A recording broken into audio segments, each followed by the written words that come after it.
Do we wait for a while more or how? Okay. We have approximately 90 minutes. Yeah, 90 minutes. Perhaps you have Pak Diu Sengsi has 30 minutes, and Ibu Julin Cheng, you have 30 minutes. After having your presentations, then we will have discussions. Yeah, approximately 20 minutes. Yeah, do you agree? Yes, Okay. I think that's good. I will try to finish by 30 minutes. Yes. Okay. Yes. Sure.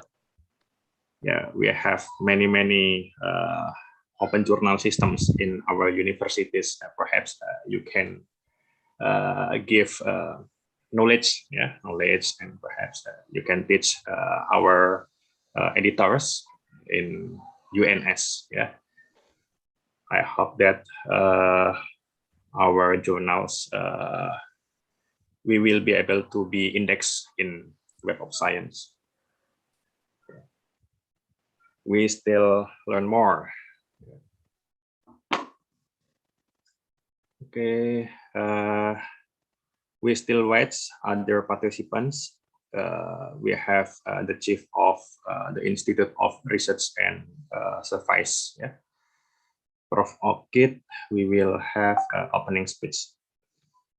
Okay.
Bu Akta, Prof. Okit sudah rawuh belum ya? Ini beliau baru, oke, saya tak keluar dari AL, berarti sudah menuju ke sini. Oke, ya. Oke, mungkin Mbak Sendari bisa bersiap-siap. Sendari siap ya? Oke, Pak. Bu.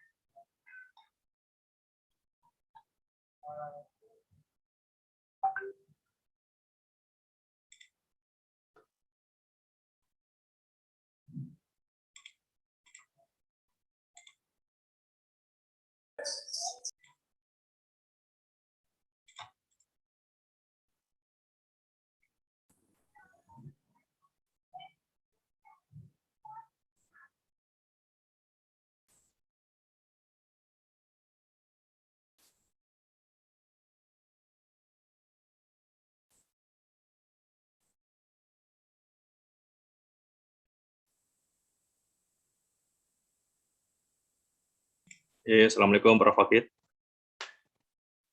Oke, ngapunten ganggu Prof. Okit. Waalaikumsalam. Oke. Kita segera mulai ya. Ini soalnya saya campur Ya, dengan siap. Kita mulai, akreditasi. Prof. Oke. Prof. Monggo Mbak Sendari, silakan.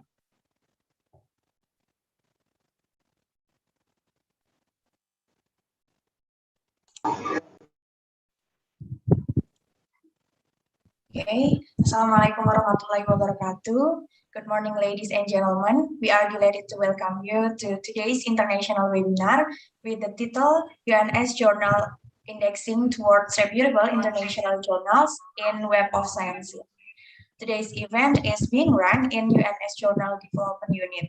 All right, first of all, we praise and gratitude to Allah because of His blessing and grace we can join in today's event, even though we are in COVID-19 pandemic. And let me introduce myself first. My name is Darwaskita Putri as a master of ceremony. So that the event runs smoothly, it will be better to pray first. Please, Mr. Kuku. Yes, thank you very much for your attention to me. Okay. I would like to read the prayer with Islamic way. If you have the other religion or belief, please you all can pray according to your religion and belief. A'udzubillahiminasyaitonirrajim. Bismillahirrahmanirrahim. Allahumma shalli ala sayyidina Muhammad wa ala ali sayyidina Muhammad. Ya Allah, our God, all praise to be to you, the preserver of the universe. All praise for the gifts and pleasures that you bestow on us. Praise be to your majesty, all praise to your glory and power. Today, we are gathered here in a webinar, UNS Journal Indexing Towards a Reputable International Journal in Web of Science with Mr. Liu Shengxi and Ibu Julin Zheng on discussing how to make the best contribution to this nation. Therefore, Ya Allah, make our event a success. Blessings and fill this meeting with kindness from the beginning to the end. Rabbana atina fid dunya hasanah wa fil akhirati hasanah wa qina adzabannar. Bestow upon us happiness in this world and in the hereafter. Amin. Thank you very much. Okay, thank you, Mr. Kuku. So today's speaker will be the Solution Consultant Clarified Analytics Web of Sciences, Mr. Okay, provocative opening speech. Yes, and then Regional Solution Consultant Clarified Analytic Web of Sciences, Ms. Julin Jung, and then the moderator of today's event will be Mr. Cucuk Wawan Budiarto. So before we move to the main agenda, I would like to tell the rules of today's webinar. And then number one, for the audience, turn off your audio during the speaker presenting and then write down your question in the chat room if you already have the question in either Indonesian or English. You can write the question in chat room and set your question to the presenter. And then number two, participants can listen to the event in English. Number three, to be able to identify you, please write down your full name when asking a question.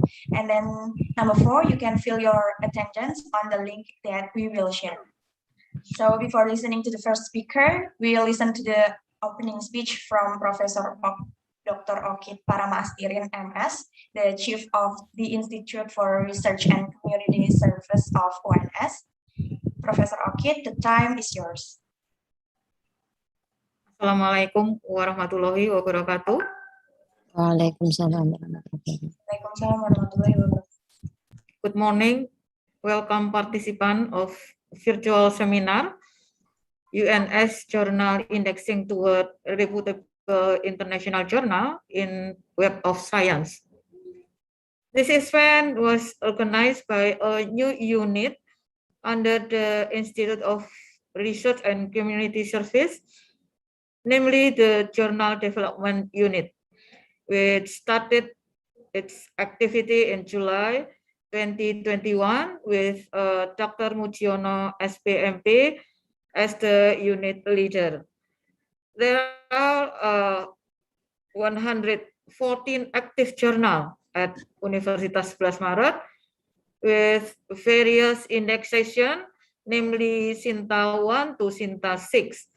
Sinta is an abbreviation of Science and Technology Index. Indexing carried by the Ministry of education, culture, research, and technology of Republic of Indonesia. Here at Universitas Plus Maret, here we have two Scopus Index journal, namely Biodiversity and the Journal of Soil Science and Agroclimatology. On this special occasion, the journal manager at Universitas Plus Maret gathered to discuss and gain good experiences from two experiential speakers, Mr. Chu Seng Si as the solution consultant, clarified analysis Web of Science. Ms. Chu Lin Cheng as the regional solution consultant, clarified analysis Web of Science. Welcome all of you. Thank you for sharing your experience and knowledge regarding journal writing and publishing process.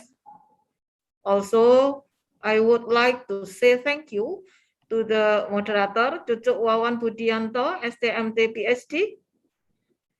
To our fellow participants, enjoy the discussion. I hope this meeting will be useful for the development of journal in terms of increasing indexation, which was initiated and development jointly by the member of the staff from its faculty. Thank you. Billahi taufiq wal hidayah. Wassalamualaikum warahmatullahi wabarakatuh. Waalaikumsalam warahmatullahi wabarakatuh. Matur nuwun, Prof. Thank you, Prof. Okid.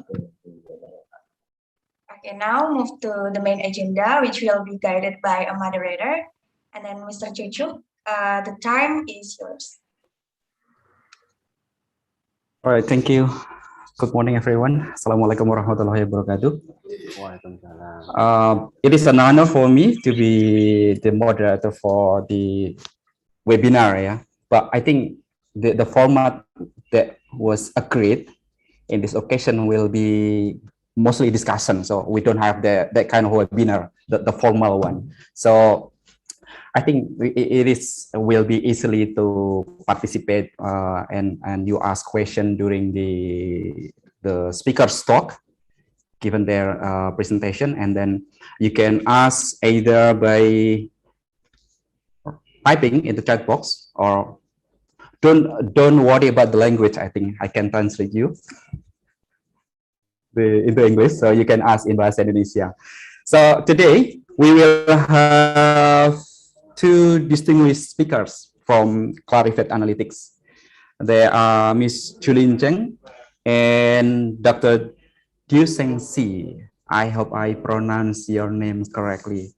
Hello, good morning. Hello, yes, it is correct. Thank you. First, no problem. Yeah, I just spoke by Ms. Julin. She will speak the first before Dr. Du Seng Si have his presentation. So for Ms. Julin, please, time is yours. Okay, thank you very much. Very good morning, everyone. So today the session will be broken up into two presentations, one by me focusing around the Web of Science journal selection process, and then as well as the criteria, explaining it in detail so that all of you can understand what the Web of Science is looking for in journals before they get indexed into the database. Then the subsequent session will be by Dr. C, and he will be running through some of the journal improvements that you can do to help yourself move towards being indexed into Web of Science. Right? And like what Pak Cucuk has mentioned, it's an interactive session. At any point when I go through the criteria, you have questions, just unmute yourself and then interject. Okay? Or you can just type it into the chat box. So for my presentation, I'm going to turn off my video because my internet speed isn't great. Okay, so just bear with me. Okay.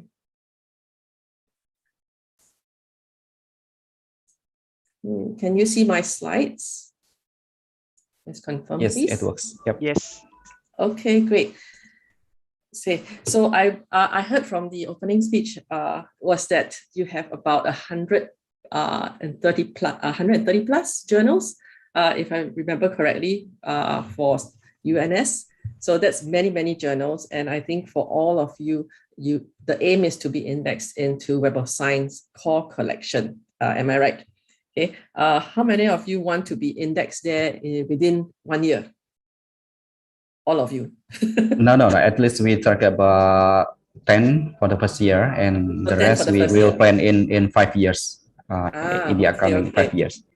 Okay, great. So hopefully with this session, you will be able to understand what we're looking for before you submit to be evaluated, okay? Because there are certain parts of the evaluation process where there is an embargo, meaning that if you fail in that particular segment at that stage, you cannot resubmit for evaluation for 2 years. All right, so it's very important that you pay attention to the criteria and the process that I'm going to explain. Okay.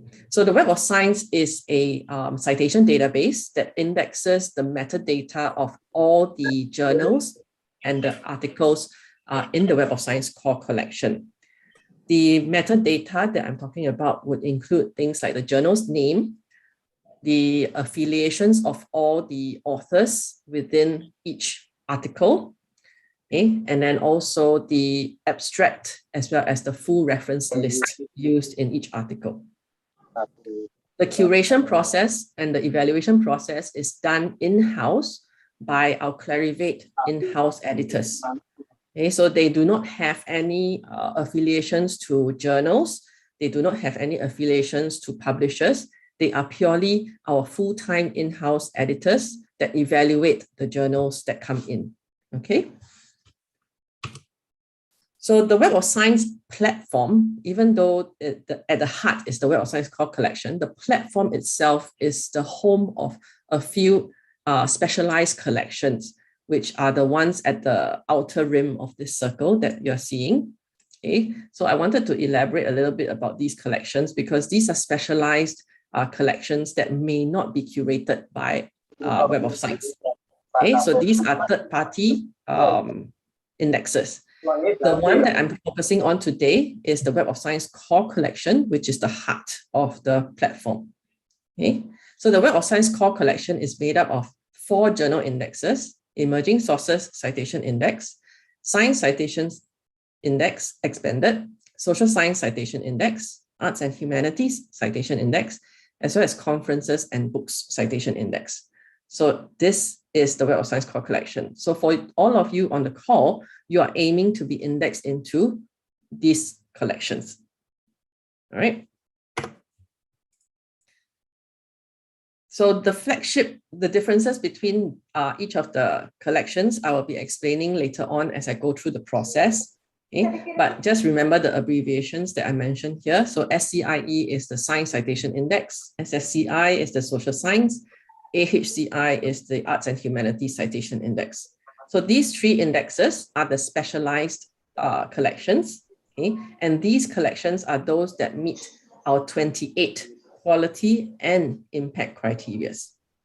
The Emerging Sources Citation Index covers all disciplines, and these are journals that meet 24 quality criteria. So the first step for all of you here to enter into Web of Science is to make sure that you meet the 24 quality criteria that we set up for evaluation. That's the minimum, 24 criteria. Okay. So how does the evaluation process start? Okay, as I mentioned, it's conducted by our in-house editors. They have no affiliations to publishers or research institutions. And each editor will focus on a specific subject category. All right, so they are experts in their own field. And the journal data and information will be collected by the editors independently. And now we already launched a publisher portal. So you will also be able to submit all your needed information about your journal through our publishers portal. I hear some background noises. Would you be able to mute your line unless you have any questions so that everybody else can hear the session? Okay. So we do not use any algorithmic approaches, and we do not delegate any of our editorial decisions to the research community. So it's publisher neutral, and it's based on whether the content meets the 24 criteria that we set out and whether the content is useful and novel enough for the Web of Science collections. Okay. So I'll explain about the 24 quality criteria and the 4 impact criteria in a bit more detail in my session. This is a summary. I think you need to be familiar with this diagram, okay, because all the journals that want to be indexed in the Web of Science core collection has to go through this evaluation process. The first thing that they have to meet is the quality criteria. So the 24 quality criteria have to be met. Then they will be indexed in the emerging sources citation index. If they meet an additional 4 more impact criteria, they will be indexed into the specialized collections, which is the science, social science, and arts and humanities.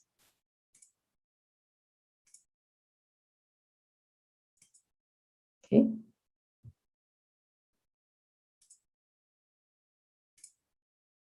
So this is the overview of all the criteria involved in the evaluation process. The ones in the light purple, these are the 24 quality criteria, which you all have to be familiar with. Okay? This is very important because if you do not meet one, okay, if one is not met, you will not be able to be indexed in Web of Science. Okay, it's all or nothing. All right. Then the 4 more impact criteria will be this. This would be required if you want to be indexed in the flagship specialized collections.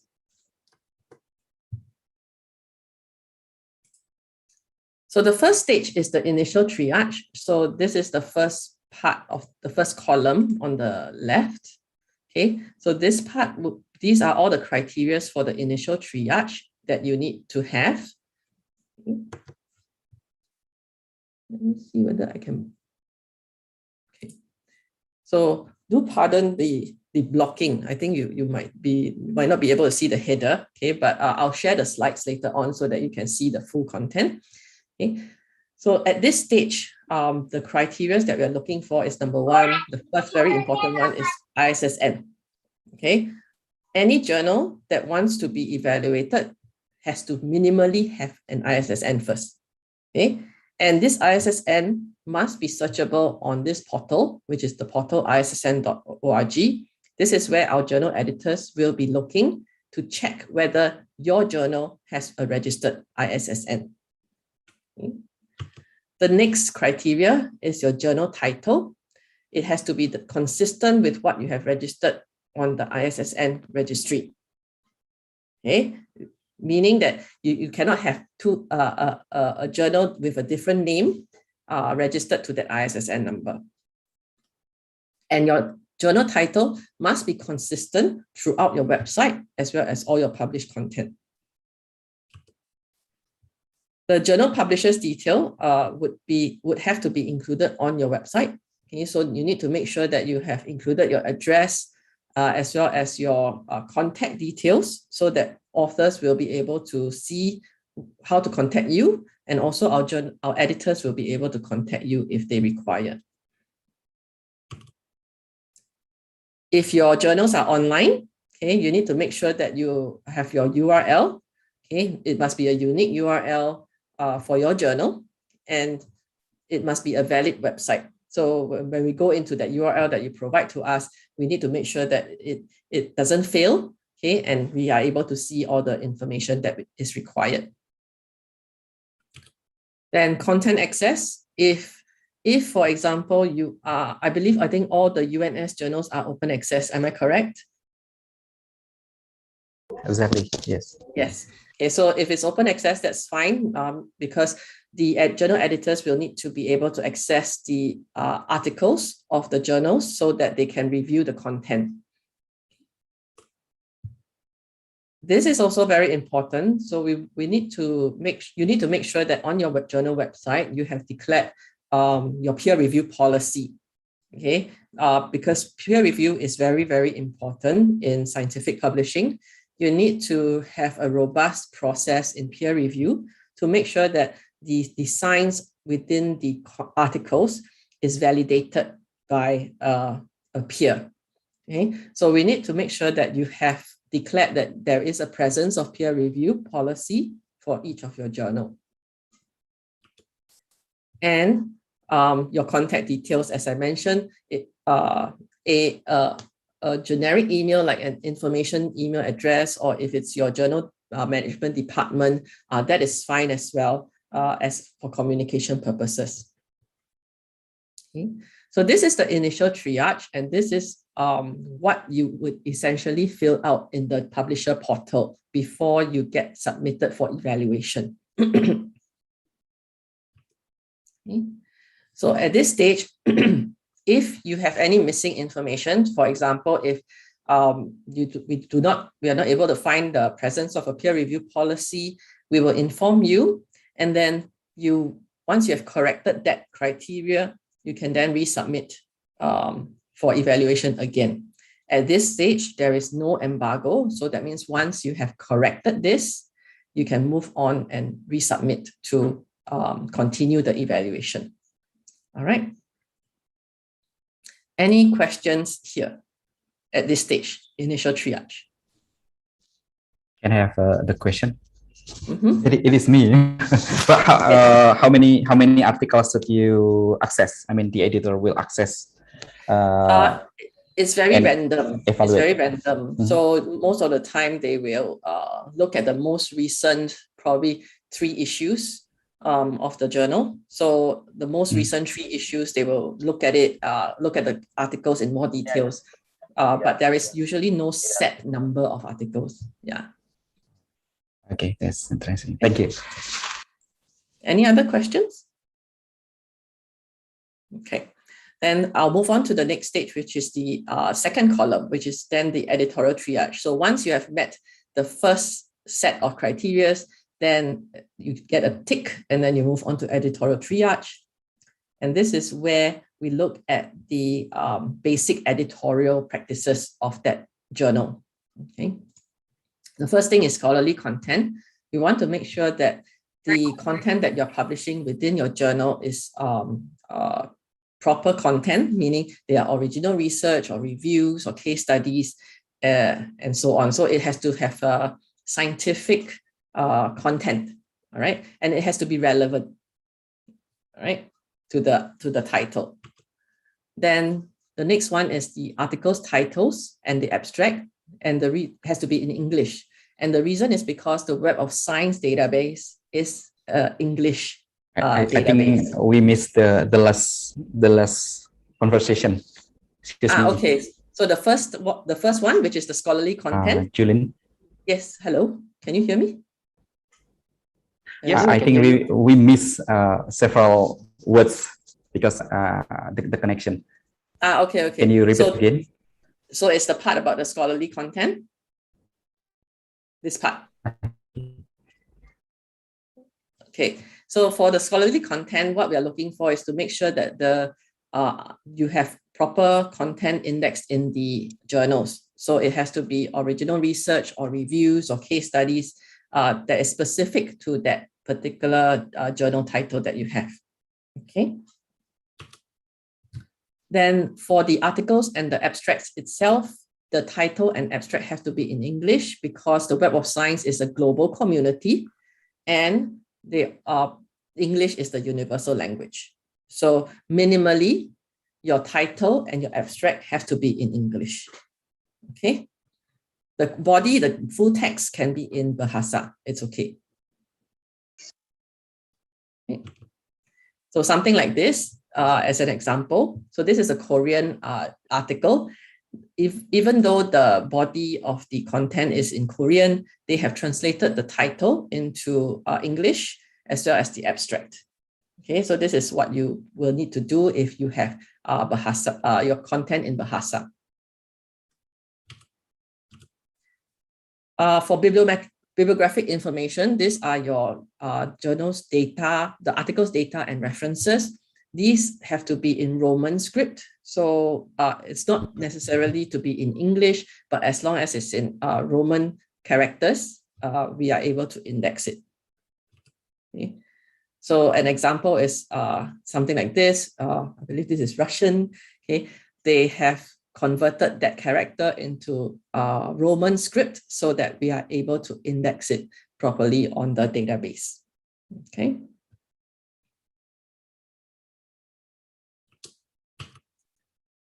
Then clarity of language, make sure that the articles and the abstract is readable, okay, readable and comprehensible. So good basic English, all right, something that all the Web of Science community can understand, especially our editors, because they are the ones who will be reviewing your journal. Okay.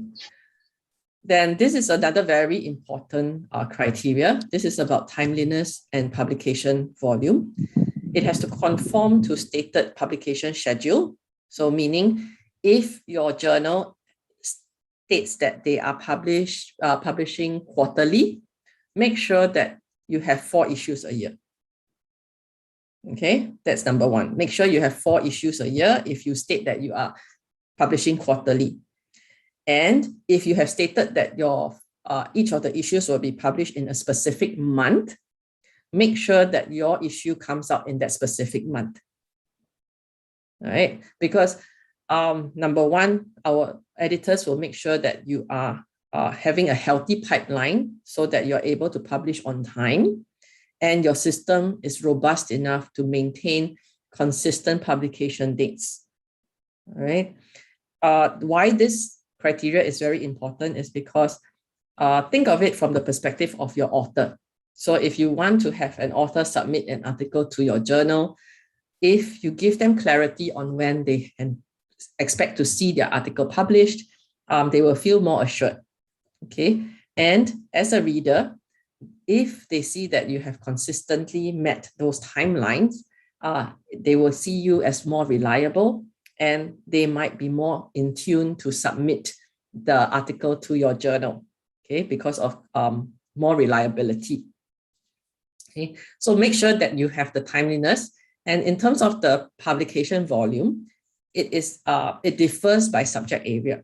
So I will not be able to give you an exact number or a minimum number for different specializations, but there is a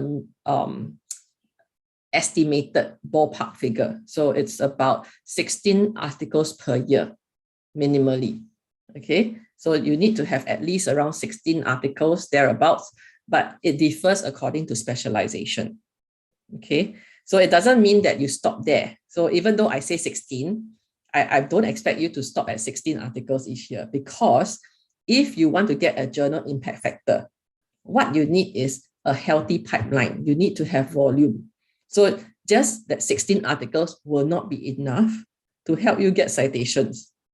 All right. So it's about maintaining a healthy pipeline as well. Then the website functionality, this is very important. Make sure it's working. Okay. Make sure it doesn't have any downtime. Okay. Because when authors want to submit and they click submit, okay, and if it comes back with a 404 error on the website, they will get frustrated. And if they keep repeating this process and keep getting blocked, okay, what will happen? They will go to a different journal. Okay, so just take note of that. Presence of ethics statements is also very important now. I think especially when there's more and more prevalence of open access journals and a lot of controversy around predatory journals. Okay, so you need to make sure that you are part of a society that declares conflicts of interest. So make sure you are open about saying that all authors have to submit a declaration that there is no conflict of interest for the articles. If you are doing research on animals and humans, okay, make sure you are following that proper ethics procedures. Okay, all these guidelines should be clearly stated onto your journal website. Okay. Editorial affiliations and details.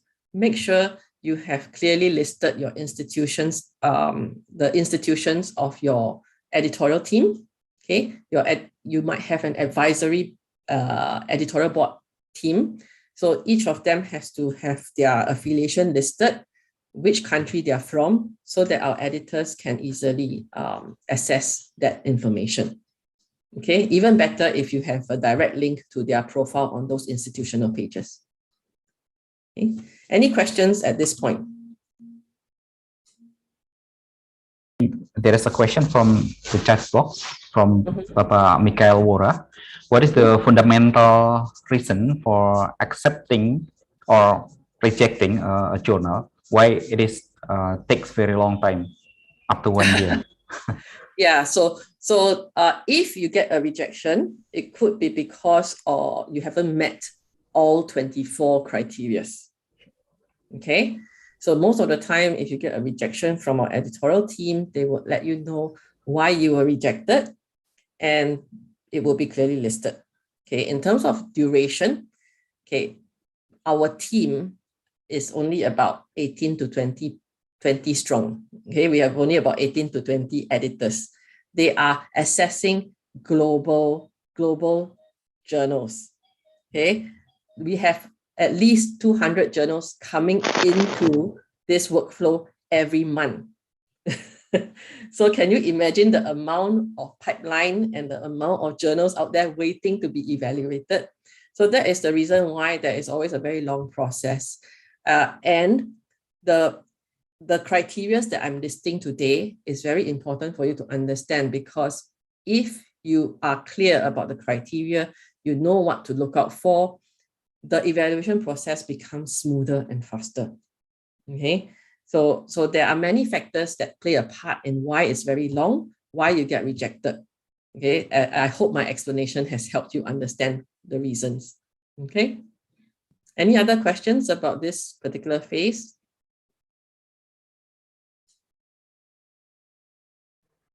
I think that's all for now. Okay, great. Yeah. So the last part is actually the author affiliation, which is similar to editorial affiliation. So make sure that your author's affiliations are listed. So make sure it is a requirement that you get all the authors, be it first author, last author, corresponding author, meaning all the authors of that paper have to provide you with an affiliation. Okay. At this stage, again, there is no embargo. So if you do not meet any of these criteria at this stage, okay, our editorial team will let you know. And if you can correct that as soon as possible, you can resubmit to continue the evaluation process. Okay, so the first two columns, these two phases, has no embargo. All right, it's only when you move into this next phase, which is the editorial evaluation, that things get very serious. All right, so at this part, we will seek out evidence of editorial rigor to make sure that you have actually done what you have declared to do. Meaning, for example, around peer review policies and so on. Okay, so this becomes very serious. The first thing is your editorial board composition. I know many journals have editorial board, advisory board members.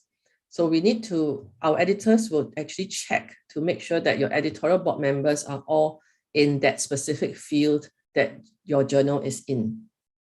Okay, so let's say, for example, let's say your journal is about veterinary science.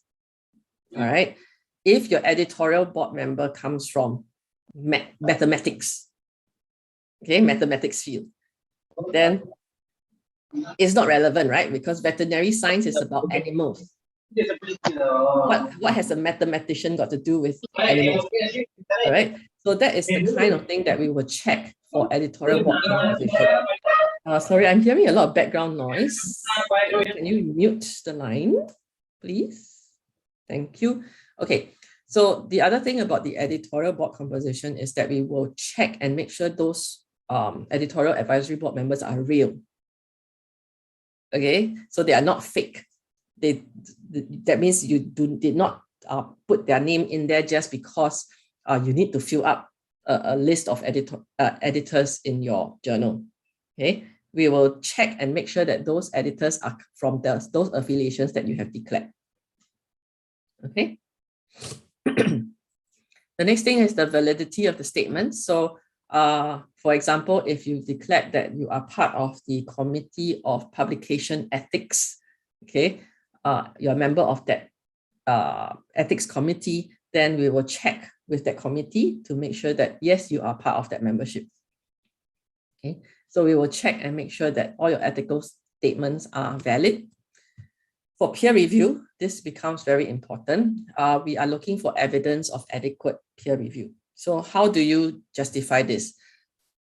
Most journals now, on each article, they will indicate the date of submission, the date of first edit, and then the date of final acceptance. Okay. So for each article, they will usually indicate a timeline on the article itself to show at which date that particular article has moved from, say, submitted to the journal, reviewed, and then published. Okay, so if the timeline is clearly listed there on the article, that could be a form of evidence to show that there is an actual peer review that has been done. Okay, so you declare that timeline there for you. So something like this. So when was it received? When was it revised? When was it accepted? And then ultimately, when was it published? So if you can if you are able to put this for each and every article that you have, okay, that becomes evidence that there has been a peer review process that happened. The content relevance, okay, this becomes about the articles that are published itself. So we want to make sure that the content that you publish is relevant to the title and the aims and scopes of your journal. Okay, again, I will use the veterinary science and the mathematics as my example. So if your journal is all about animals, you suddenly have a statistics paper published in your journal, okay, that has nothing to do with animals, then that is a questionable content. Okay, I hope I'm clear. So we want to make sure that you are publishing relevant content based on your aims and scopes. Then the grant support. Okay, so this is not mandatory, but if your research has been granted, that means if the article has received a grant or funding, it is important to include that within the details of the article. Okay. So for example, something like this. So on the article, we have the funding information, and it can just be a paragraph to say where the funding was from. If there was a grant number, you can indicate that grant number in there. Okay, so this should be something that you request from your authors to include. Then you have the adherence to community standards. So make sure that the formats and conventions that you use in terms of measurement, in terms of referencing, all has to conform to the international community of researchers. Author distribution, this is also something that many journal editors like to ask us, what is the exact author distribution that is relevant? Okay, it really depends on your aims and scopes of your journal. Okay, because if, for example, if you declare in your aims and scopes that you are an international journal, okay, if you state that if there's a word international in your title, it is obvious that you want to be international, right? So with that, our editors will look at you like an international journal. Are you receiving international authors? Okay, international authors in what sense? Are you receiving a good proportion of authors from Southeast Asia, Europe, US, Africa? That means all the major continents. Okay. If your journal has declared that you are regional, meaning you are looking at more Southeast Asia focus or Asia Pacific focus, then the distribution of authorship becomes more regional. Meaning if you are Asia Pacific, then we are looking at the continents of Australia, New Zealand, Southeast Asia. Yeah. So it depends on your aims and scopes for the author distribution.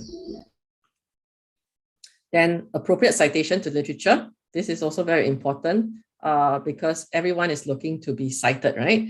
So there is a tendency that it happens so that there were cases where journals have told authors, please cite this reference from this journal before I accept your paper. Okay, so in order to avoid such cases, our editors will actually look into the relevance of the citation to make sure that the references used in the articles is indeed needed as part of the article's research. Okay, so the references used has to be relevant. Okay, so that is the editorial evaluation for quality. Okay, any questions here? From me, excuse me? Yes. Yes, Bob? How many, regarding editorial board composition, how many limit the publication and citation from its editorial board? Thank you. Sorry, I didn't quite catch your question. Could you repeat again? How many the limits? The number of publication and citation from its editorial board? Oh, there is no limit. So currently there is no limit, but the editorial board, the advisory board members probably have to have a good number based on that specialization. So a good number of articles, and the articles cannot all have 0 citations. Okay, so they need to be cited, and they need to be of influence. So we will look at publication number, we will look at citation number, depending on the subject specialization. So I will not be able to answer an exact number unless I consult the editorial team in specific specializations. I think I would like to clarify Pak Mujio's questions there. Yeah, sure. So it is possible that the editorial board publish their articles in the journal they being the editor. So it is not restricted, right?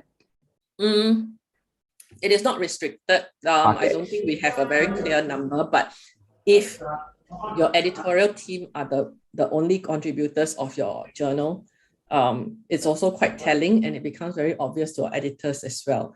So you don't want to have more than, say, maybe 20% of the content that is published by your editorial team.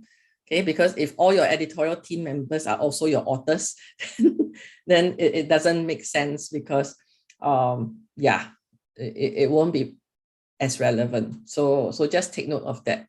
Okay. So just a common sense here. Yes, correct. All right. The next question from me is regarding the author distribution. Yes. You said that if it is even the body language in Bahasa means it will be considered as indexation. But what about if, I mean, how many authors or how many articles they're allowed to be in one volume, for example, come from totally Indonesia, while we are claiming it is an, for example, in an international journal, something like that. Yeah, so that's a very good question. So my question back to you would be, have you taken a look at a journal that has already been indexed in Web of Science and see their author distribution? Because it's also about benchmarking. So let's say, for example, if you are in veterinary science, if your journal is veterinary science, look at a veterinary science journal in Web of Science. How is their author distribution? So if, let's say, 30% of them come from the originating country of that journal, then that could be an accepted percentage for your journal. Okay, we do not want the majority, so that means you don't go past 50%. Okay, make sure you don't have all your articles coming from only Indonesian authors. Okay, because that will definitely not be regional focus, that becomes country focused. But Yes, I hope that answers your question. Sure. Actually, the time is, you are running out your time, but Yeah. judging you still have one slide and the discussion is ongoing. So I think you can continue your presentation.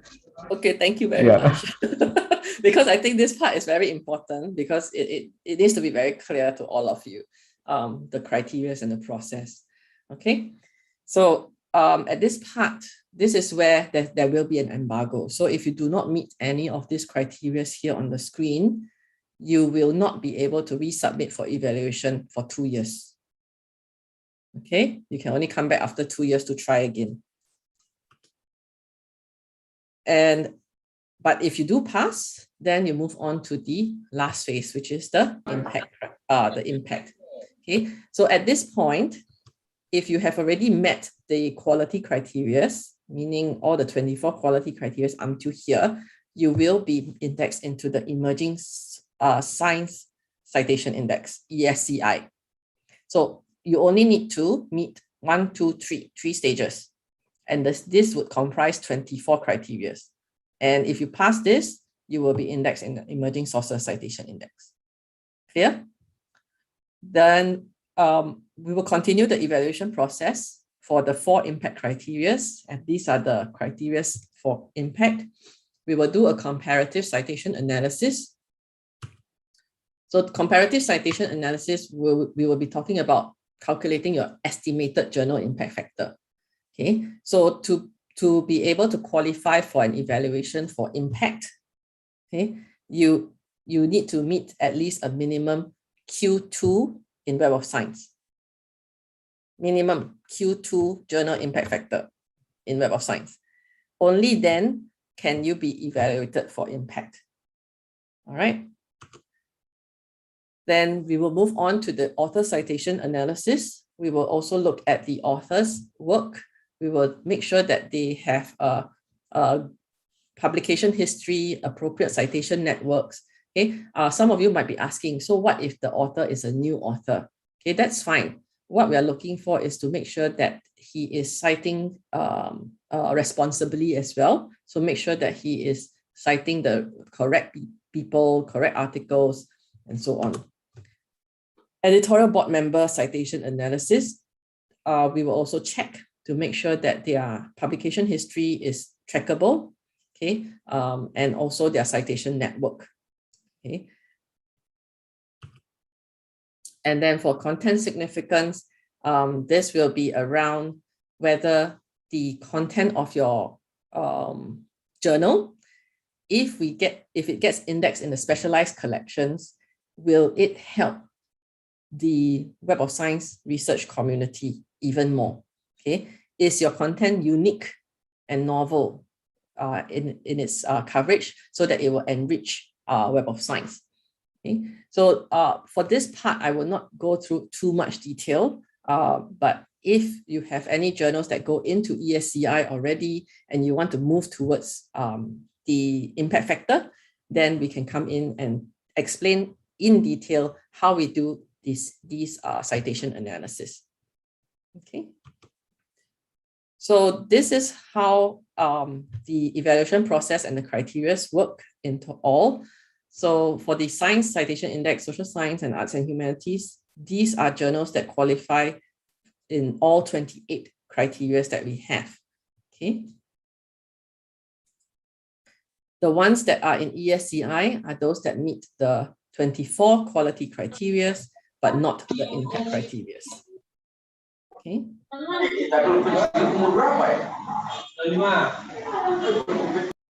Just some information about the collection dynamics. Okay, so once you are indexed in the Emerging Sources Citation Index, you will not need to resubmit for evaluation.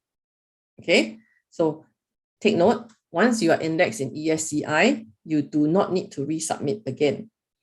Okay, the re-evaluation for impact will come in only when your performance reaches minimum Q2. Okay.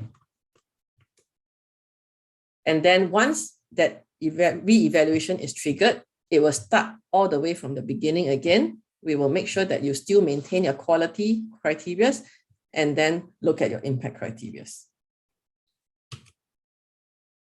In terms of the time frame, the first half of the year is usually for new evaluations. So meaning journals that have not been indexed in Web of Science yet, we will do that in the first half of the year. But again, this is dependent on the queue.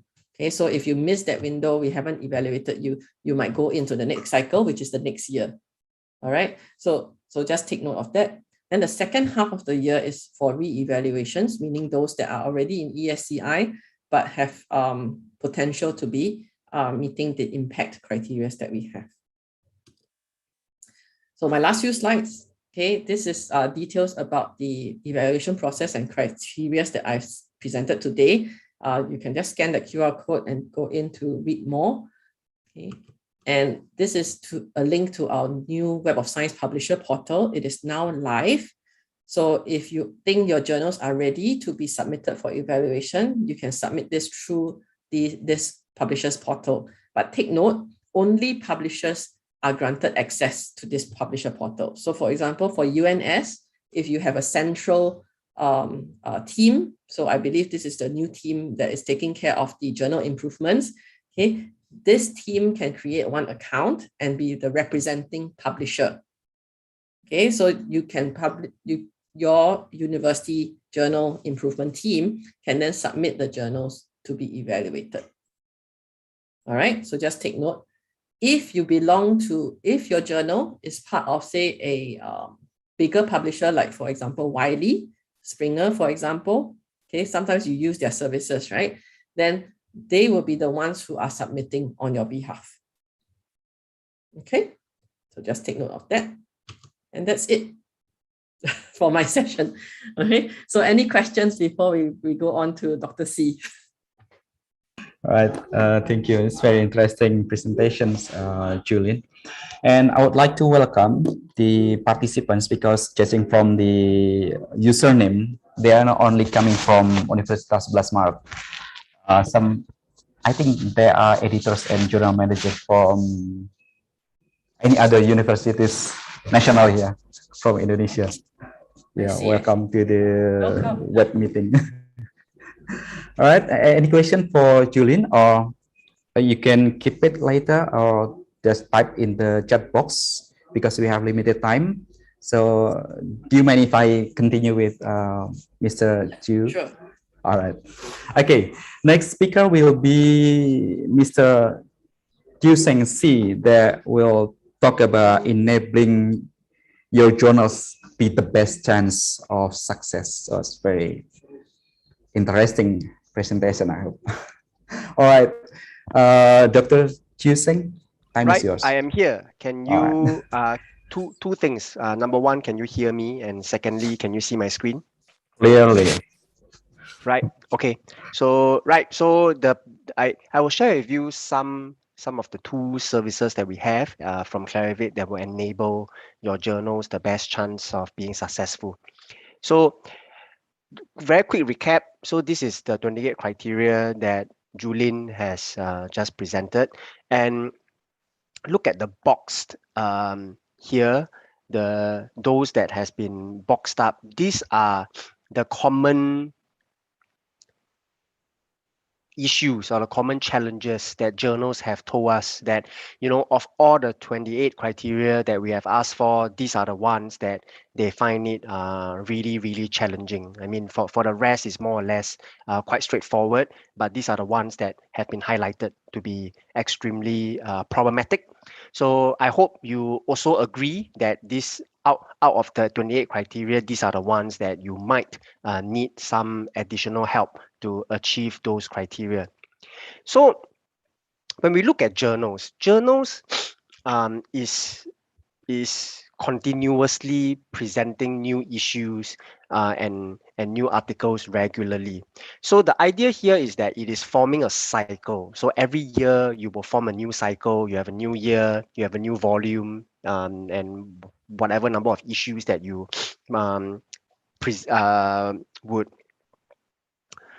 would publish in a year. So the whole idea here is that you want to be able to have what we call this virtuous cycle. So how does this work? It reinforces each other. First, you will need to attract high quality manuscript, high quality content. And once you you manage to publish this, then those global authors will be able to read, cite your work, and therefore you have an increased network size. So once your journal have an increased network size, there is a better chance for you to attract high quality content. So this cycle keeps going on, this virtuous cycle. Now, what you don't want is the other way around, right? Whereby you have low quality content, nobody reads it, then it becomes more difficult to attract good content. So this is the cycle that you ideally want to have, and all successful journals, in some sense, would have this type of virtuous cycle. So what do we mean by good content? We always talk about new, novel, breakthrough knowledge. These are the ones that people will tend to be interested. They will read, they will cite. When we talk about network size, we are really talking about how many people know and interact with your journals. So these people might be your editors, these people might be your peer reviewers. The peer reviewers can then be the authors. And of course, all of this can also concurrently serve as your readers. So you want this to improve. Right, so the step one that I would like to share with you is how do you create what we call a high level of so-called customer satisfaction. Now, who are your customers? Now, if you think about it, the customers that we are talking about in this case is really all of these people, your editors, your peer reviewers, the authors, and lastly, your readers. How do you serve all these people very well? So once you serve them well, they will tend to have a good experience with you, and your journal network size will then increase. So let's take a look at some of the bad experiences that really, I hope none of you have this experience. So we have heard from a journal editor who is using open journal systems, and because of the maintenance issues that he is facing for the website, he actually lost a month worth of manuscript from the access issues with our current system. So in this case, is OJS. So this gives a very bad experience, right? Authors, when they submit to you, they expect the manuscripts to be processed, right? So once you lost the manuscript, then it is really, really bad for you as a journal editor. Now, from an author perspective, if they go to the website and they try to submit their precious manuscript to your journal, they expect it to be seamless, right? So one click, you will be able to log in and submit. So if I am unable to access the page to submit my manuscript, it tells me that the quality and standard of the journal is not very reliable. So this is from an author perspective. So again, if you want your customers to be happy, you want the authors to be able to submit to your system very, very readily and easily. So here we talk about the Scholar One manuscript system, which is the one that Clarivate uses. And most of the large publishers actually use the Scholar One manuscript. All right, so it actually allows you to customize your submission workflow. It does a lot of checks and balances for you. It does the peer reviewer management, which I will talk a bit more later. You may export all the metadata to do your journal issues, reporting, and all of the email templates that that you need to send out to your authors, reviewers, etc. All of them has been templated in Scholar One. You don't have to put in your own emails, and you can even set automatic reminders in Scholar One manuscript system. So this is how it looks like. So firstly, you will see on the left there is a number of steps that guide the authors on what they need to do. Step one this, step two that, etc., etc.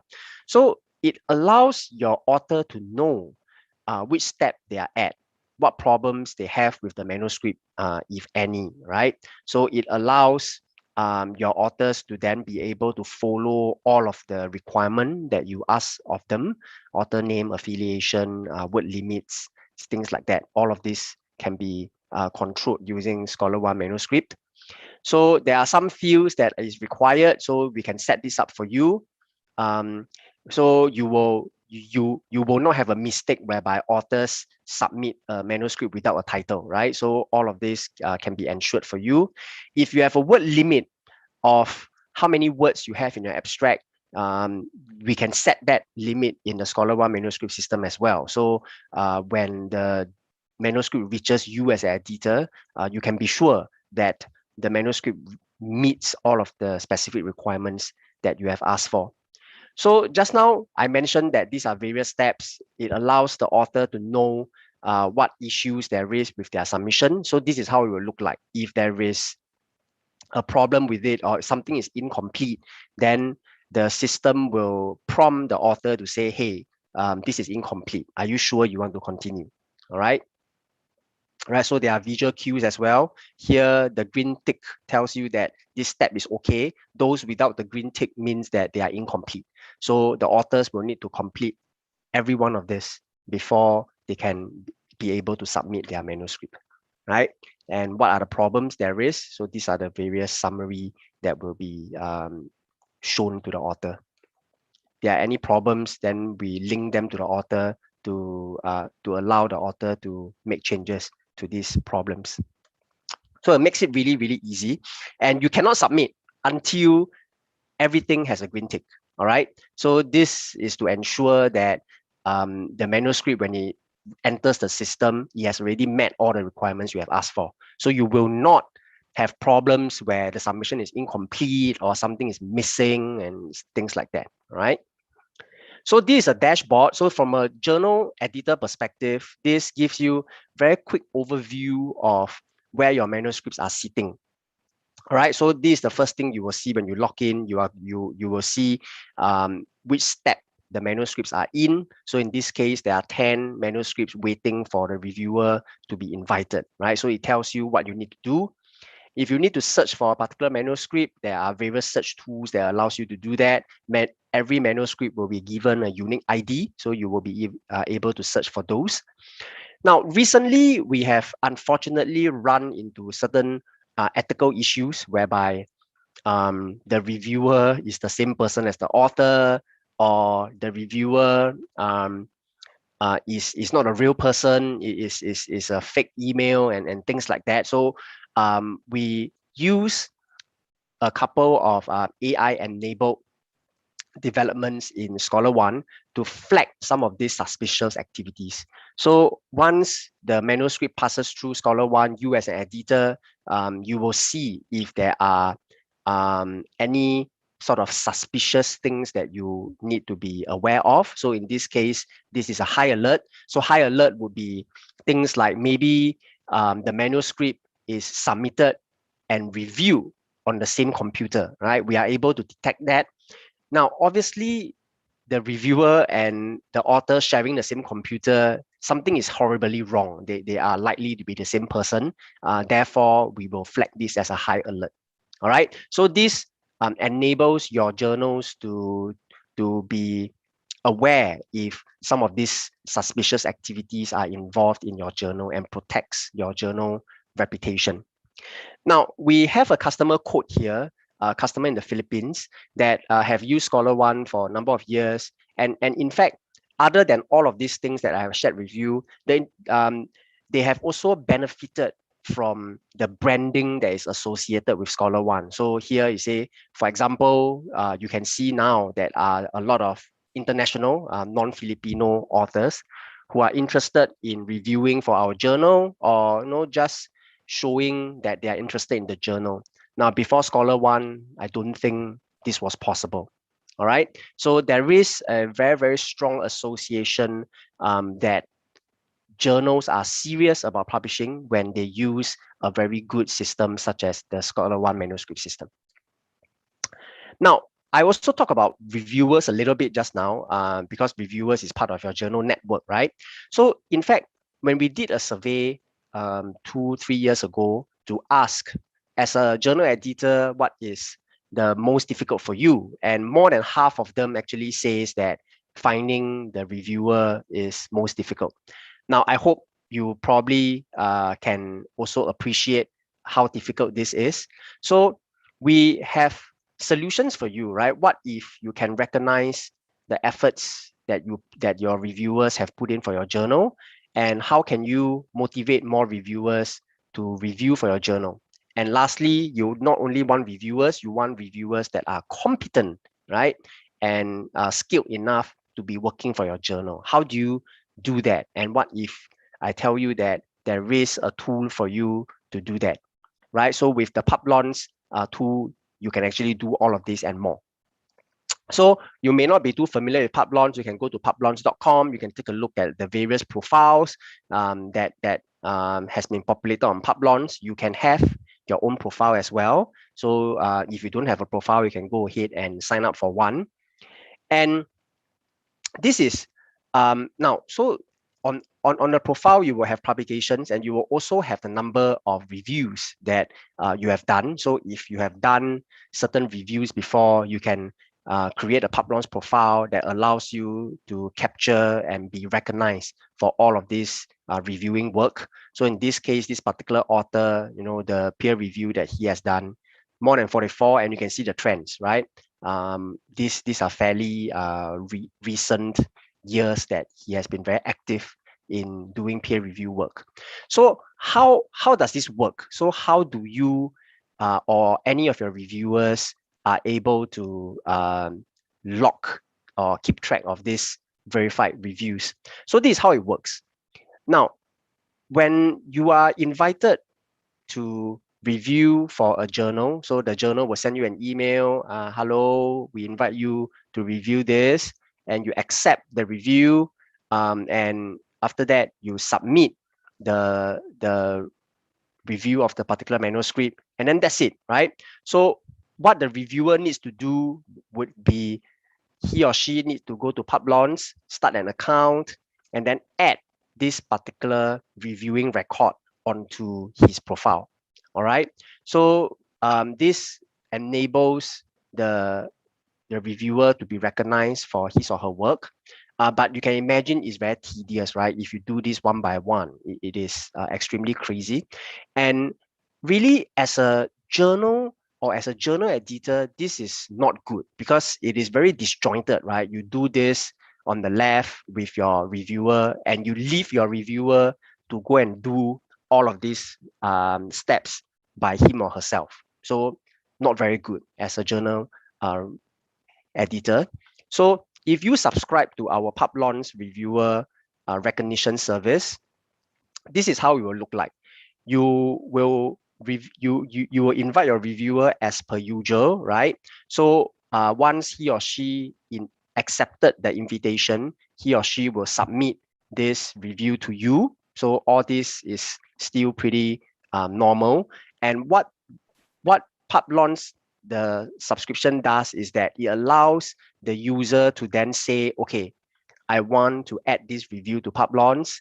And then if he or she does not have a profile, we can create a profile for him or her, and then automatically it will be updated on the person's profile. So what this means is that it's no longer disjointed, right? This was the previous case. It's no longer disjointed. In fact, now you as a journal, you are helping your reviewers to get recognized for the reviewing efforts that they have put into your journal. So they will thank you for it. And we know from our experience of many journals that use this, the reviewers have said to them that they are very happy by this, and they are more willing now to review for the journals that have this Publons service. And finally, we will also be able to allow you to interact with your reviewers even more. Once the publication decision has been made, we will be able to send a branded email, in this case, maybe a Sablas Marat's university branded email to the reviewer to say, thank you for your service. This is the final result for that publication. All right. So it allows you to interact with your reviewers a lot better compared to what you are having right now. So why is this important? This important is because the reviewers is part of your network. Remember, reviewers can become readers, they can become authors. All of these are the same pool of people that can expand your author network and enable you to attract better manuscripts. All right. So this is how the PubLaunch reviewer connect, or sorry, the Web of Science reviewer locator looks like. So when you look for certain reviewers, we will be able to match it to the manuscript content. So if the manuscript is of a particular keywords or require a particular expertise, we are able to recommend reviewers for you. So you look at this one. So this is done automatically, right? When you are using this in your submission system.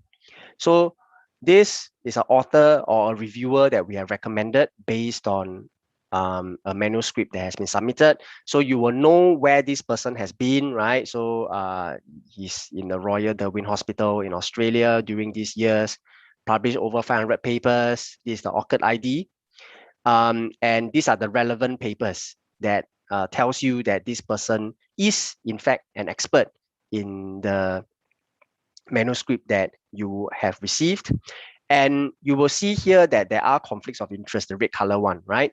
So it tells you that this particular person have actually co-authored with one of the authors of the manuscript. So this, even though is an expert in the field, is not a very good person to be reviewing for the paper, because they probably know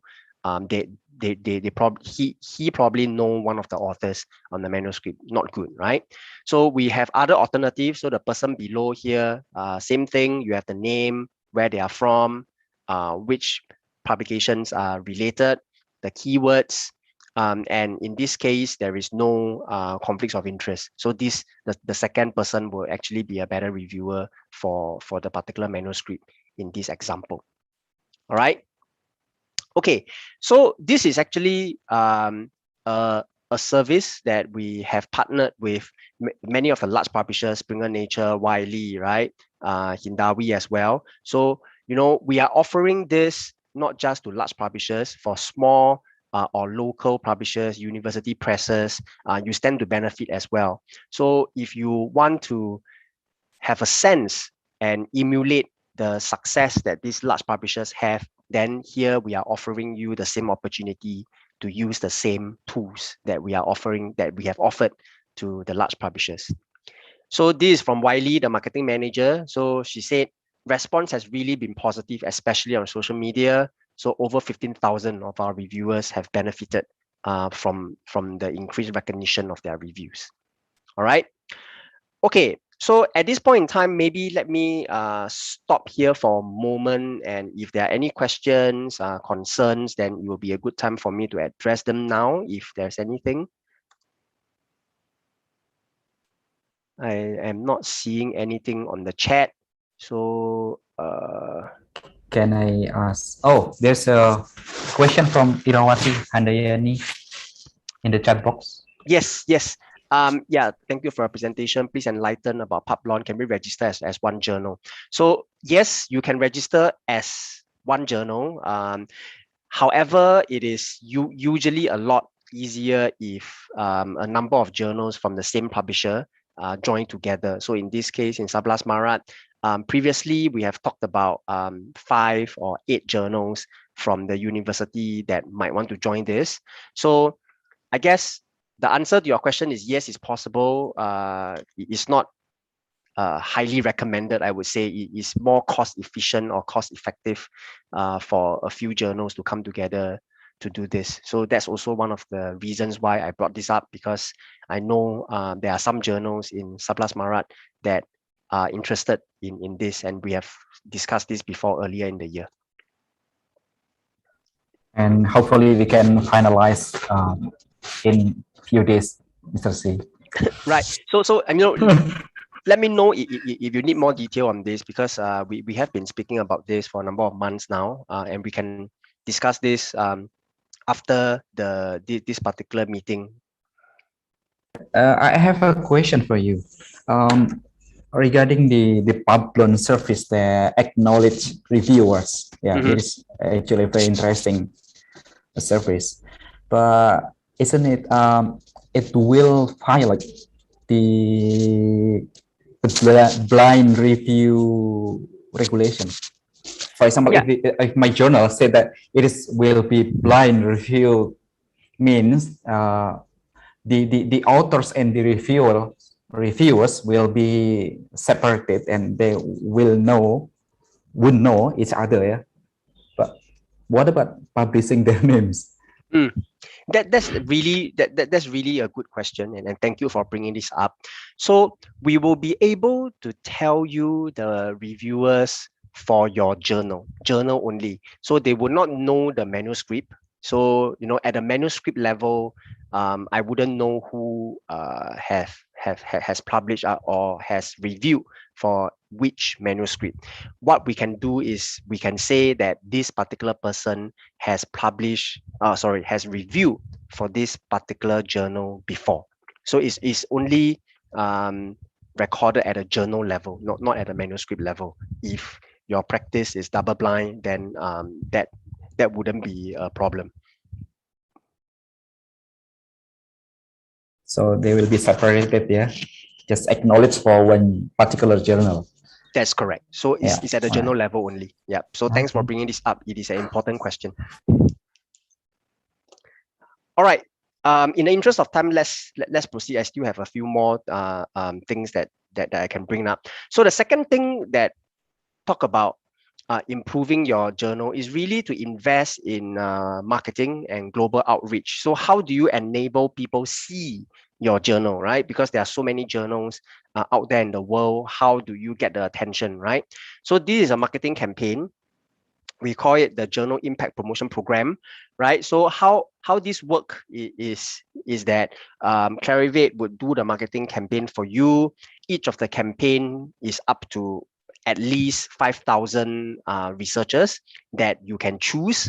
So for example, if you say that, okay, I would like to have more exposure in maybe Thailand, India, and Australia, maybe, right? Just given an example, we will be able to do this campaign specifically targeting at these particular countries that you have chosen, and it will not be just looking at researchers at a particular country. We also be able to look into specific research areas. So if you are a journal on chemical engineering, we will be able to send this promotional emails to the people that is in the relevant fields, which in this case, chemical engineering. All right. So these are some examples that you can use this marketing, this promotion campaign for. You can call for papers. This is very popular, especially if you want to have exposure to countries that you may not have so many authors from. We can do that targeting specific countries. We can also use this to bring awareness to your journal, right? So what is your journal about is really to let people, researchers in the same field know that your journal exists, right? Please come and take a look at your journal. Maybe they are interested, they can consider submitting a manuscript, or maybe serve as editorial board member, etc. All these kind of different interactions. And if you are looking for high quality editorial board members to supplement your current board members, you can do that as well. We will be able to identify people that is within the right research areas and ensure that this email campaigns reaches only the targeted researchers. All right, so some of these things I have mentioned already. You can say that I want researchers from a certain location only, a certain research area. Sometimes you want to attract researchers with a certain track record. So we can say that, okay, I want researchers with at least a H index of 10, right? So we can do that as well. You can target particular not just location, but also particular institutions. Like if you want to collaborate with top universities, we can be able to provide these campaigns specifically targeting at top universities. All right. So this is really straightforward. And other than the email, we also do what we call a digital retargeting or a social media targeting. This is done together at the same time. So how this works is as such. Remember, we will send the campaign emails to the 10,000 or whatever number of people that you target. So once the person or the researcher opens the email, a web cookie is dropped on a computer. And because of this cookie, right, we are able to then send very targeted advertisement to this particular researcher. In this particular case, we will be advertising for your journal. All right. So how does this look like? So this is actually a random website, news website, The Guardian, right? So sometimes these websites would have advertisements, right? So in this case, when the person who has opened the email, he or she would see a very customized advertisement banner that is shown here. So this will be your banner actually. So you will be able to place your very targeted advertisement here for your journal or for your university. So this is examples of how this looks like on Facebook or LinkedIn, on social media. So if you want to promote your university or your journals on social media, we are able to support that as well as part of our campaigns.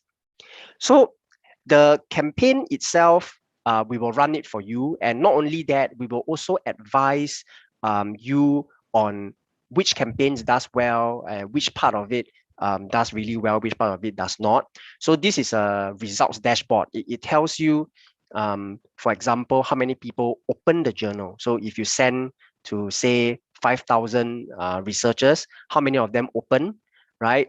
How many of them are delivered successfully? And where are they clicking when they open the email, and how many clicks do they have once they open your email? So all of this really enables you to better appreciate the success, how successful your campaign has been, whether or not there are certain areas that needs to be refined, and we will be able to advise you as well based on the results. And Bu Julin has done this several times with many customers in the region, including Indonesia. All right. So when we talk about emails, we are also very conscious about how the email will look like when somebody open, right? So you look on the left. So this is actually a real journal, right? So the Journal of Forestry Research. This is the design that the email was made, and obviously it wasn't very good. Once you open it, there are so many things to click. You have no idea where to start. So this is not good, okay? So what we did is we will be able to advise you to say, hey, don't do this, okay? This doesn't work. We will let you know that, okay, you must do something like this on the right.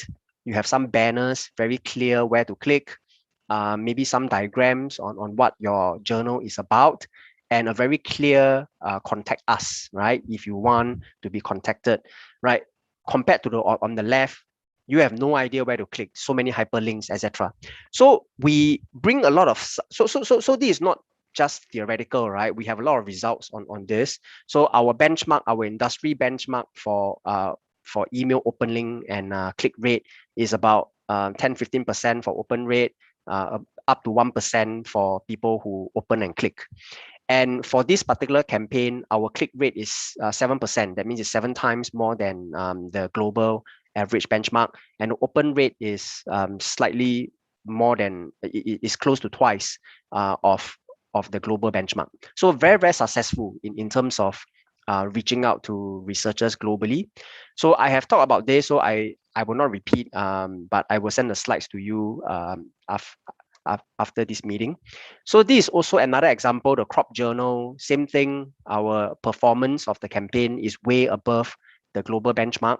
And in this case, the editorial director of the crop journal actually says that after doing this campaign with us, we have found that this promotion service improved the downloads by 50%, and the citation is increased by more than 30%.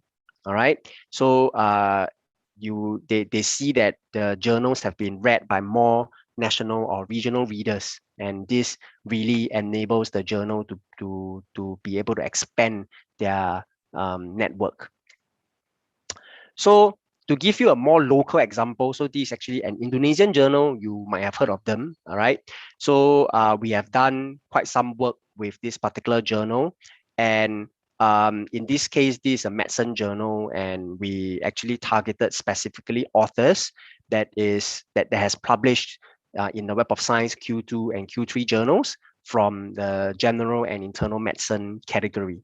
So we expand this to adjacent categories as well to expand the number of researchers that we reach out to. And as I mentioned earlier on, you can choose countries. So these are the countries that have been chosen for this particular campaign. And this is a call for paper campaign. This is a journal that has been indexed in the Web of Science. It is prominently mentioned here.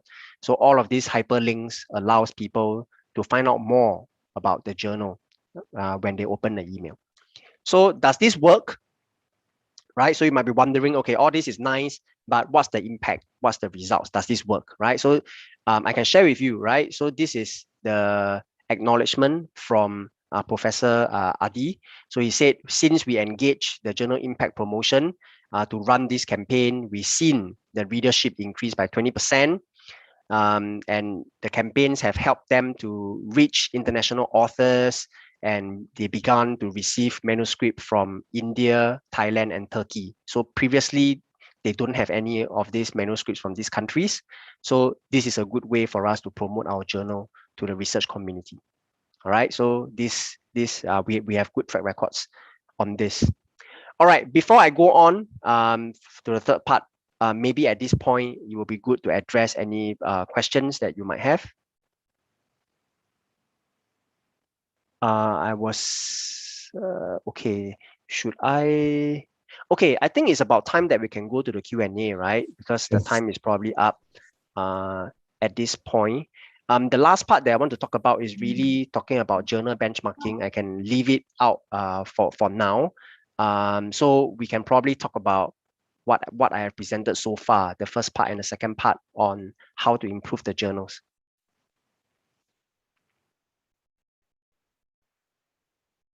Anyone, any questions, concerns?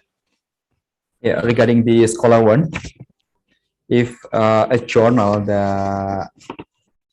applying or adopting the manuscript management system, is there any higher opportunity to be indexed by Web of Science? This is a very, very good question. And the answer here would be not directly, right? So there is a better chance, but it's not because you buy our you are our customer, therefore it's a better chance. There is a better chance because as you use Scholar One manuscript, the reputation and the look and feel of your journal allows readers and authors to have a stronger, better impression of your journal. So, you know, I have been working with other journal editors in the Southeast Asia region, and one of them very recently, he actually told us he used Scholar One for more than 2 years now, and he actually mentioned that since using Scholar One, authors have now that there is more submission from the authors, and authors have also indicated to the journal that they trust that because they are using Scholar One, this must be a good, legitimate journal who is serious about publishing. So to answer your question, yes, Scholar One helps because it creates a much better impression for the readers and the authors. And from that perspective, it will help in the journal to at least be closer to the Web of Science selection criteria. Okay, that's interesting. Are we coming to the question and answer session? Have you concluded with your presentation? Yes, I think the last part maybe just give me about 1-2 minutes to talk about the last part. So here we really talk about how to understand where your journal is standing, because just now when I think somebody was asking Bu Julin, how do you know how many citations is needed? How do you know how much diversity is needed from the author? So this is where we look at how to analyze where your journal is standing compared to the journals that are already in the Web of Science. So if you want to learn more about this, then we can send more details about this. But the whole idea here very quickly would be for you to understand where your journals stand right now compared to those that are already in the Web of Science. All right, so we can do that for you. And really, this is the conclusion. So right now, your journals have limited visibility. With our service, we can give you global visibility as well as a very targeted audience of your choice. The international authors proportion is relatively low. We have a proven mechanism that can expand your authorship in global countries of your choice. So the global readership and citation impact is lacking. So again, we are able to expand your international influence, international network with our marketing capabilities. And finally, with the open source system, it works with some basic functionality. However, with Scholar One, we are talking about a way better system that enables your journals to really offer much better services and a much stronger impression on your authors as well as your readers. All right, so I know I have sort of exceeded by a little bit. So this is it. I don't have anything else to present for this, so we can maybe jump into the Q&A to understand if there are any concerns, questions on what myself and Bu Julin has presented. All right, thank you, Pak Si, for the presentations. All right, all of the participants, if you have any questions either for Bu Julin or Pak Si, you can ask either directly or by typing at the chat box. Yeah, we still have a couple of minutes to go before we finish the session.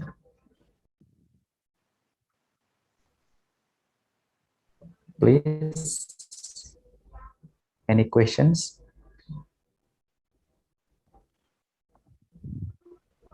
Otherwise, I will ask the question for you.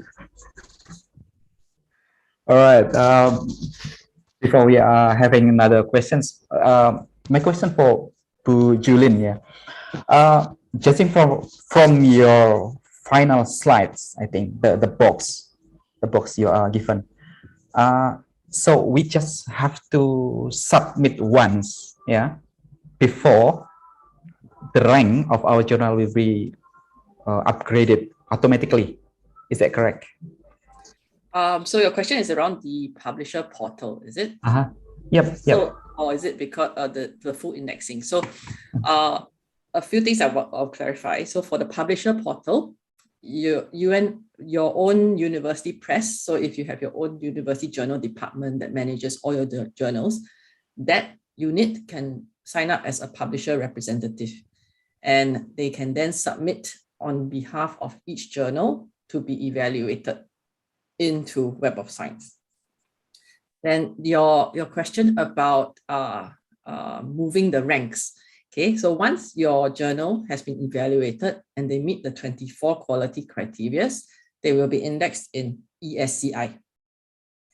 Once you're indexed in ESCI, no need to resubmit anymore. It will only be triggered for evaluation of impact when your estimated journal impact factor meets the minimum of Q2 Web of Science. Okay, I hope that's clear. So it's not an automatic progression, and there is no set number of years you have to be in ESCI in order to move up. It all depends on your citation performance, and it all depends on whether you can possibly reach that estimated impact factor before you can start the evaluation for impact.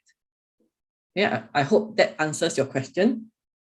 So is there any examples that a journal that stays for a very long time in ESCI? Yes, many. Without upgrading. Yeah, so there are many. So there are actually some journals who prefer to be in ESCI also, mainly because they are very novel in their topic. So they want to stay that way, and they like to be niche. Okay, but there are also journals that stay there for a very long time purely because they have not reached that impact yet. So there can be journals that are in ESCI for, say, more than 4 years, 5 years. That there are some. Yeah. Okay. So ultimately, once you're in ESCI, the sprinting starts. You need to start running. You need to start running very fast in order to catch up for the impact, so that you can get your impact factor. Okay, maybe let me just throw in another comment. So we must imagine, or we must treat ESCI as a destination on itself, right? So it's not to say that, okay, ESCI is something that you pass through hoping to get into other databases. Not, it is, I mean, you can think of it that way, but it's not, right? ESCI is its own destination. For you to enter ESCI is not easy. You need 24 quality criteria. And that in itself is something that needs to be acknowledged and recognized. So ESCI is an achievement in itself. There's a question in the chat box from I saw. Pak John. Yeah, so is it correct to equalize ESCI Q3 as the same Q3 in the core collection? So I think when you say core collection, we are talking about specialized collections. So it's not the same. So ESCI currently does not have a journal impact factor. So they do not have a journal impact factor quartile. There is no quartile associated to ESCI. But there is a new indicator called journal citation indicator. So it's only for that that indicator will be given to ESCI. Okay, for the specialized collections, the science citation index and the social science citation index, those two will have journal impact factor, and they will have the quartile. So it is not the same. Okay, so ESCI, no impact factor, therefore no journal impact factor quartile. Only the specialized collections will have the journal impact factor quartile. Okay. Just to make it clear, the Q1 up to Q4 is used by the other indexation science system. And social science. Yeah. Citation. Oh, yeah. Correct. So there could be some differences. If you're talking about the differences between the Web of Science journal impact factor quartile versus another database, it will be different, and it can be different. The reason is because we have two different sets of criteria. The way that we index the journals into the specialized collections are also different. The subject categories are classified differently. The number of journals on each specialization is different, and therefore your quartiles will be different. Yeah. Cucu. Yep. Pak Kuku. I have a question for Ibu Julin. Yes. Is an form of submission in Clarivate or Web of Science, we have to give journal manager user ID and passwords in that submission of Web of Science. No. So you're talking about the publisher portal, right? For evaluation? Is it the submission? For evaluations. Yeah. So for example, your team, you can have one administrator for that account. So then you sign up as one publisher. Then you do not have to give the access to the journal managers themselves individually, because the journals individually cannot submit for evaluation. There needs to be a representative publisher, meaning if it's the university has to represent. Oh yeah, thank you. Okay. Is there any questions from the audience?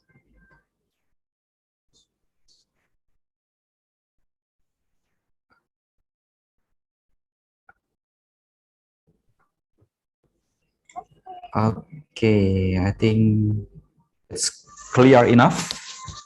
And Thank you again for Bu Julin and Pak Si for coming and provide insightful information and share the experience with us. And actually, the audience are not only from Universitas Blas Maret. I think there are journal managers or editors from the other universities in Indonesia. And thank you for coming, Bapak dan Ibu.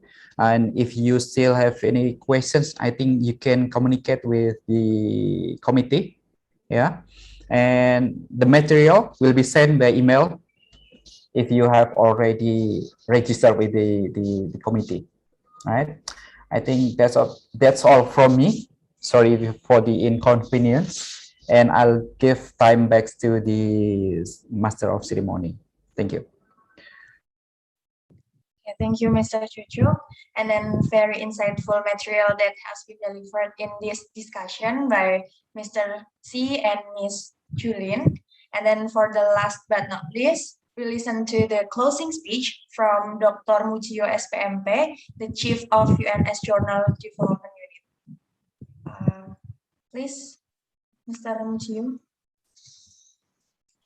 Thank you, Mbak Sundari, Pusin, and I'm sorry, Bu Julin and Pak Si.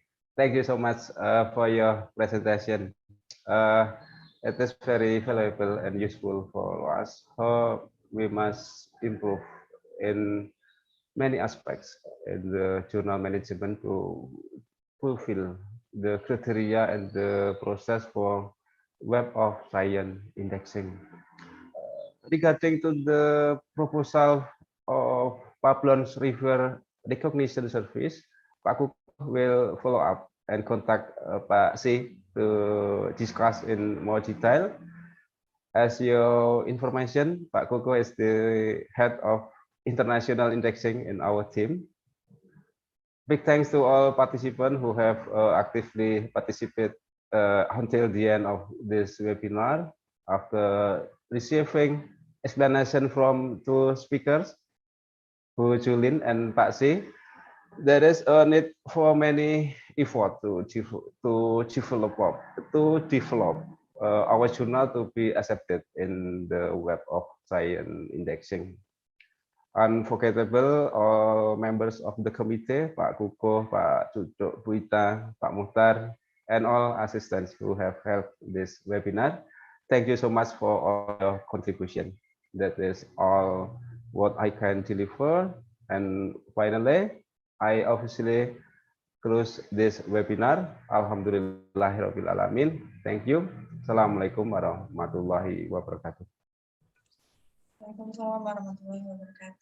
Thank you, Mr. Mujio, for the closing statement. And yeah, we hope journals at UNS can be successfully indexed on the Web of Science so that they can become reputable international journals. Thank you for the speakers and all the attendants. Thank you for your participation in asking and giving a valuable information, and wish you all the best. See you in the next discussion. Wassalamualaikum warahmatullahi wabarakatuh. Waalaikumsalam warahmatullahi wabarakatuh. Thank you, Bu Julin, Pak Si. Thank you, everyone. Stay safe. See you soon. Bye. Bye. Bye. Makasih Sendari ya. Makasih Pak Kuku, Pak Mujio, Bapak Ibu. Terima kasih Bapak Ibu semua. Thank you everyone. Terima kasih Bapak Ibu dari Selamat luar untuk UNS-nya. panitia.